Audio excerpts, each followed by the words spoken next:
بسم اللہ الرحمن الرحیم۔ حضور صلی اللہ علیہ وآلہ وسلم کے دنیا میں ظہور سے 1000 سال قبل یمن کا بادشاہ طبہ خمیری تھا۔ ایک مرتبہ وہ اپنی سلطنت کے دورے کے لیے نکلا۔ 12,000 عالم حکیم اور 1,32,000 سوار، 1,13,000 پیادہ اپنے ہمراہ لے کر اس شان و شوکت سے نکلا کہ جہاں بھی پہنچتا اس کی شان و شوکت شاہی دیکھ کر مخلوق خدا چاروں طرف نظارے کو جمع ہو جاتی۔ یہ بادشاہ جب دورہ کرتا ہوا مکہ معظمہ پہنچا تو اہل مکہ سے کوئی اسے دیکھنے نہ نکلا۔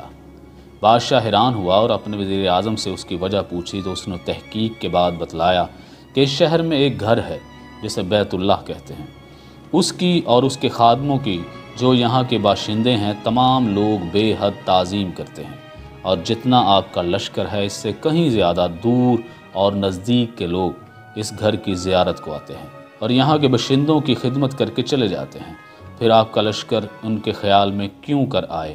یہ سن کر بادشاہ کو غصہ آیا اور قسم کھا کر کہنے لگا کہ میں اس گھر کو کھدوا دوں گا اور یہاں کے باشندوں کو قتل کر دوں گا۔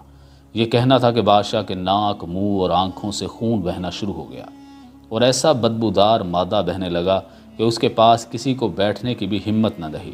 اس مرض کے علاج کے لیے کیا گیا مگر افاقہ نہ ہوا۔ شام کے وقت بادشاہ شاہی علماء میں سے ایک عالم ربانی کے پاس گیا اور عالم ربانی نے نبض دیکھ کر فرمایا، مرض آسمانی ہے اور علاج زمین کا ہو رہا ہے۔ اے بادشاہ، اگر آپ نے کوئی بری نیت کی ہے تو فوراً اس سے توبہ کر لیں۔ بادشاہ نے دل ہی دل میں بیت اللہ شریف اور خدام کعبہ کے متعلق اپنے ارادے سے توبہ کی۔ توبہ کرتے ہی اس کا وہ خون اور مادہ بہنا بند ہو گیا اور ساتھ ہی اللہ نے اسے ایمان کی دولت سے مالا مال کر دیا۔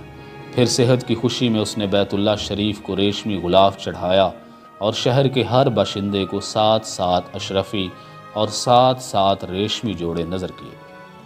پھر یہاں سے چل کر مدینہ منورہ پہنچا تو ہمراہی علماء نے جو قطب سماویہ کے عالم تھے وہاں کی مٹی کو سونگا اور کنکریوں کو دیکھا اور نبی آخر الزماں صلی اللہ علیہ وآلہ وسلم کی ہجرت گاہ کی جو علامتیں انہوں نے پڑھی تھی ان کے مطابق اس سرزمین کو پایا تو باہم عہد کر لیا کہ ہم یہاں ہی مر جائیں گے مگر اس سرزمین کو نہ چھوڑیں گے۔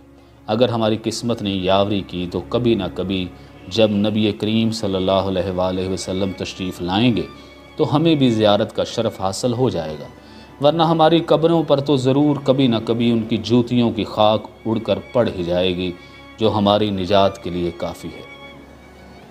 یہ سن کر طبہ خمیری نے ان عالموں کے واسطے 4 سو مکان بنوائے اور اس بڑے عالم ربانی کے مکان کے پاس حضور صلی اللہ علیہ وآلہ وسلم کی خاطر ایک 2 منزلہ عمدہ مکان تعمیر کروایا اور وصیت کر دی کہ جب آپ صلی اللہ علیہ وآلہ وسلم تشریف لائیں تو یہ مکان آپ کی آرام گاہ ہو۔ ان 400 علماء کی کافی مالی امداد بھی کی اور کہا کہ تم ہمیشہ یہیں رہو، اور پھر اس بڑے عالم ربانی کو ایک خط لکھ دیا اور کہا کہ میرا یہ خط اس نبی آخر الزماں صلی اللہ علیہ وآلہ وسلم کی خدمت اقدس میں پیش کر دینا، اور اگر زندگی بھر تمہیں حضور صلی اللہ علیہ وآلہ وسلم کی زیارت کا موقع نہ ملے تو اپنی اولاد کو وصیت کر دینا کہ نسلاً نسلاً میرا یہ خط محفوظ رکھیں حتیٰ کہ سرکار عبد قرار صلی اللہ علیہ وآلہ وسلم کی خدمت میں پیش کیا جائے۔ یہ کہہ کر بادشاہ وہاں سے چل دیا۔ وہ خط نبی کریم صلی اللہ علیہ وآلہ وسلم کی خدمت اقدس میں 1000 برس بعد پیش ہوا، اور خط میں کیا لکھا تھا سنیے اور عظمت حضور صلی اللہ علیہ وآلہ وسلم کی شان دیکھیے۔ خط کا متن کچھ یوں ہے: کم ترین مخلوق طبہ اول خمیری کی طرف سے شفیع المذنبین سید المرسلین محمد رسول اللہ صلی اللہ علیہ وآلہ وسلم، اما بعد۔ اے اللہ کے حبیب، میں آپ پر ایمان لاتا ہوں اور جو کتاب آپ پر نازل ہوگی اس پر بھی ایمان لاتا ہوں، اور میں آپ کے دین پر ہوں، بس اگر مجھے آپ کی زیارت کا موقع مل گیا تو بہت اچھا و غنیمت، اور اگر میں آپ کی زیارت نہ کر سکا تو میری شفاعت فرمانا اور قیامت کے روز مجھے فراموش نہ کرنا۔ میں آپ کی پہلی امت میں سے ہوں اور آپ کے ساتھ آپ کی آمد سے پہلے ہی بیعت کرتا ہوں۔ میں گواہی دیتا ہوں کہ اللہ ایک ہے اور آپ اس کے سچے رسول ہیں۔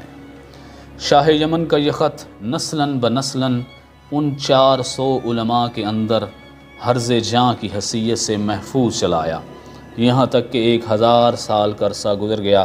ان علماء کی اولاد اس کثرت سے بڑھی کہ مدینہ کی آبادیوں میں کئی گنا اضافہ ہو گیا، اور یہ خط دست بدست ماں وصیت کے اس بڑے عالم ربانی کی اولاد میں سے حضرت ابو ایوب انصاری رضی اللہ تعالیٰ عنہ کے پاس پہنچا، اور آپ نے وہ خط اپنے غلام خاص ابو لیلہ کی تحویل میں رکھا۔ اور جب حضور صلی اللہ علیہ وآلہ وسلم نے مدینہ ہجرت فرمائی اور مدینہ کی الوداعی گھاٹیاں مسنات کی گھاٹیوں سے آپ کی اونٹنی نمودار ہوئی، اور مدینہ کے خوش نصیب لوگ محبوب خدا کے استقبال کرنے کو جوک در جوک آ رہے تھے، اور کوئی اپنے مکانوں کو سجا رہا تھا تو کوئی گلیوں کو اور سڑکوں کو صاف کر رہا تھا، اور کوئی دعوت کا انتظام کر رہا تھا۔ سب یہی اصرار کر رہے تھے کہ حضور صلی اللہ علیہ وآلہ وسلم میرے گھر تشریف لائیں۔ حضور صلی اللہ علیہ وآلہ وسلم نے فرمایا کہ میری اونٹنی کی نکیل چھوڑ دو، جس گھر میں یہ ٹھہرے گی اور بیٹھ جائے گی وہی میری قیام گاہ ہوگی۔ چنانچہ جو 2 منزلہ مکان شاہ یمن طبہ خمیری نے حضور صلی اللہ علیہ وآلہ وسلم کے خاطر بنوایا تھا، وہ اس وقت حضور ابو ایوب انصاری کی تحویل میں تھا۔ اسی میں حضور صلی اللہ علیہ وآلہ وسلم کی اونٹنی جا کر بیٹھ گئی۔ لوگوں نے ابو لیلہ کو بھیجا کہ جاؤ حضور کو شاہ یمن طبہ خمیری کا خط دے آؤ۔